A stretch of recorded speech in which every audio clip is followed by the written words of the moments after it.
This is my review of The Promised Neverland, Chapter 153, Coward. And there is a whole lot of stuff I want to get into this chapter. Before any of that, I just have to give a special shout out to Zazzy this chapter. I mean, he didn't say much, and I think a lot of people who read this didn't even notice him, but in like every panel where the other three of them were in, he was constantly trying to fix his hat, like trying to get it back on straight, even though it's been torn to pieces. It's just an adorable little scene that I really liked. I mean, you can argue it kind of removes some of the tension from this chapter, but it was a little thing and I really liked it. Anyway, chapter starts off where the last one ended. Emma and Ray manage to get to the royal throne room, and they see an absolute freaking massacre. I mean, just really, this is horrifying in its grotesqueness. Just, Jesus Christ. I mean, that's really the only way I can describe this. Though I'm interested in the queen right here. She doesn't look as damaged as the other ones. I know like her main eye was destroyed, but I don't know. She's kind of. I mean, the rest of them they just have like severed heads. I kind of wonder if maybe she's still alive and just, playing dead right now.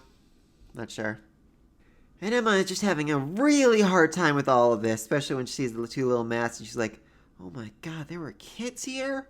What the hell?" But she's determined in her to get things done like she wants to. She tells Norman, "It's okay. We made the promise. We can escape to the human world. You don't have to. You don't have to fight anymore. We can stop this eradication now."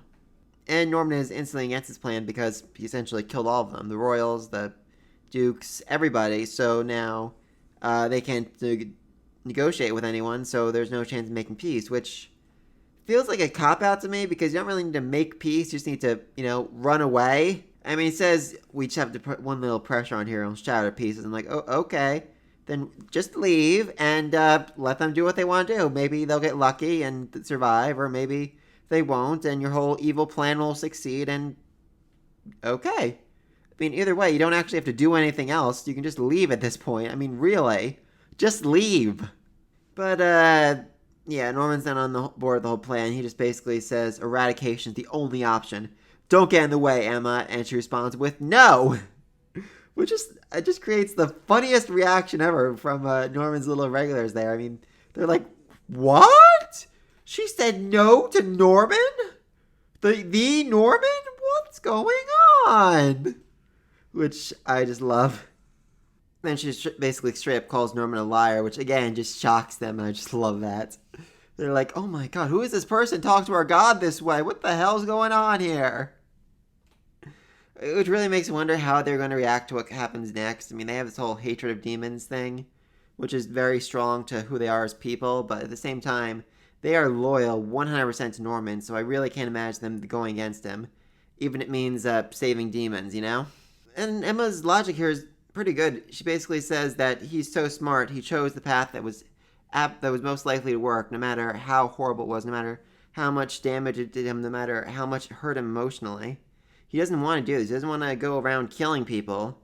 And right now, as she looks at him, all she sees is a scared little child, which makes a lot of sense, because that's exactly how he saw himself in the last chapter. He looked back and he saw himself and young Emma standing behind him, telling him not to do it, telling him not to go through with this. And this is where things start to make a little more sense.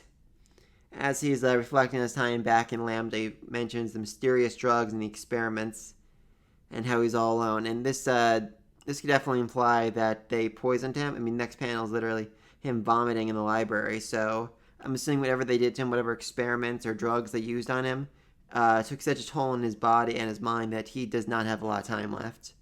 He mentions something like this later on, but yeah. And so to overcome his fear, he just kept moving forward, kept refusing to turn back, even as he saw atrocities, even as he committed atrocities. He just kept telling himself, it's going to be okay, I can do this, I can make it through, and then I can save my family. That's all I've ever wanted, to save them, to save my family. And here Norman gives probably the emptiest threat I've ever seen in my entire life. He lays his hand and says, "Stay back, Emma!" I'm like, bitch, what are you going to do to her? You freaking love this girl more than anything in the world. You've literally committed genocide, or attempted genocide for her, and now you're like trying to conveniently say stay back. No, there is absolutely nothing you were going to do to her at this point. I can say that with absolute certainty. And it seems like they start making through to him, but then he's like, no, I can't do this. I don't deserve to walk next to you after what I've done. You have no idea the horrible atrocity I've Oh yeah, we know. We found out all about that. Wait, what? Oh yeah, you tried to kill Sonja Musica. You're spreading poison throughout the castle grounds. There's also that weird underground laboratory you have. Yeah, we figured out all about that a long time ago. Which is... And then they just confidently say... Which really makes me think... It feels like we missed a chapter of Ray just, going around trying to figure out what the hell's going on. Because when the heck did they find out about the underground experiments? I mean, did Hayato tell him about that? I doubt he would know. So, seriously, when the hell did they... I mean, Ray just...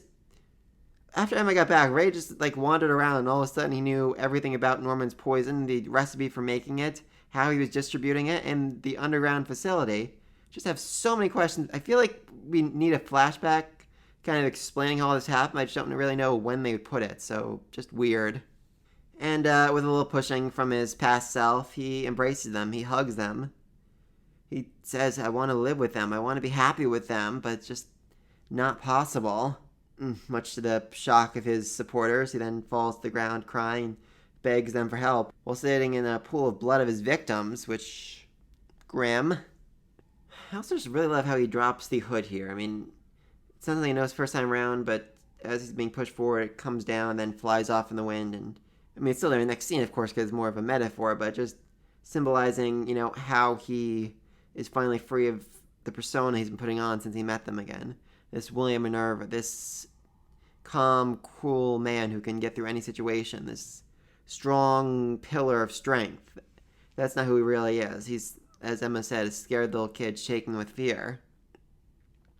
Afraid of the demons, afraid of losing his family, afraid of suffering and making others suffer because of decisions he made. And I've heard a lot of people complain online that, oh, this is such an easy turnaround for Norman.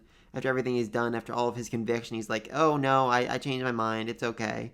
But that's not really the case, because all Norman has ever wanted is to protect Emma and Ray, and the truth is, he doesn't need to defend them anymore because they've already literally saved themselves. If Emma really has made this deal against the other world, which definitely a huge price on that Norman just isn't considering right now or hasn't really noticed yet, but whatever, then Emma and Ray are essentially safe. His family is safe, and therefore he doesn't worry about, anything anymore.